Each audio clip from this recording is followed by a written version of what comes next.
الله. في كتابي هذا بينت أن أهل السنة والجماعة ليسوا مجسمة وليسوا حشوية، وأن هذا المذهب الآن الذي يسمى بالمذهب السلفي هذا ما هو إلا العقيدة اليهودية، وهذا غش يخدع في المسلمين. العقيدة الصحيحة ما عليه الشعب الجزائري والحمد لله. نحن نؤمن أن الله تبارك وتعالى ليس كمثله شيء، لا نجسم، لا نشبه، لا نعتقد عقائد المجسمة ولا الحشوية. ولو يزوقوا هذا المذهب ويسموه سلفي، هذا مذهب يهودي، عقيدة يهودية.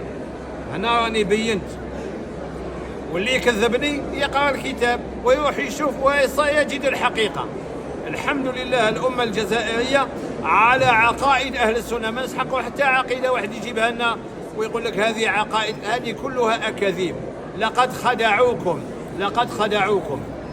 في كتابي الانتقاد أن ذكرت 1100 حديث مكذوب على سيدنا رسول الله، ما زالوا إلى الآن يقول قال رسول الله، والحديث مكذوب لم يقله رسول الله.